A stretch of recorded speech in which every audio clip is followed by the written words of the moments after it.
চলতি বছরের জানুয়ারি মাসের শেষবার জাতীয় দলের জার্সিতে মাঠে নেমেছিলেন ভারতীয় একদিবসীয় দলের তিন নির্ভরযোগ্য ব্যাটসম্যান অধিনায়ক শুভমান গিল, বিরাট কোহলি এবং রোহিত শর্মা। আবার জুন মাসে ভারত সফরে আসছে আফগানিস্তান দল। একটি টেস্ট এবং তিনটি একদিবসীয় ম্যাচ খেলবেন ভারতের সাথে। সেখানে মাঠে নামবেন ভারতীয় জার্সিতে এই তিন ব্যাটসম্যান। অর্থাৎ 2027 সালের একদিবসীয় বিশ্বকাপ ক্রিকেটের আগে জোর কদমে নিজেদের সানিয়ে নিচ্ছেন এই ত্রয়ী ব্যাটসম্যান।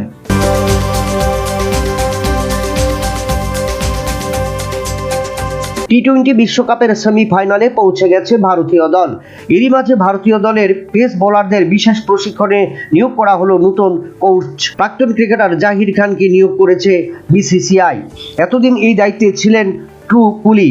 ডিসেম্বর মাসে তার চুক্তির মেয়াদ শেষ হওয়ার পর ফাঁকা ছিল সেই পোস্ট। এবার টি-20 বিশ্বকাপের আগে বিসিসিআই তরুণ পেস বোলারদের খোঁজে কোচ নিয়োগ করার প্রক্রিয়া শুরু করলো বিসিসিআই।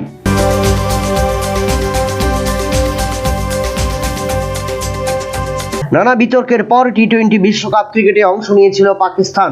প্রত্যাশা ছিল হাইব্রিড মডেলের এই ম্যাচে চমক দেখাবে পাকিস্তান দল, কিন্তু সেমিফাইনালের ওঠা স্বপ্ন পূরণ হলো না পাকিস্তান শিবিরের।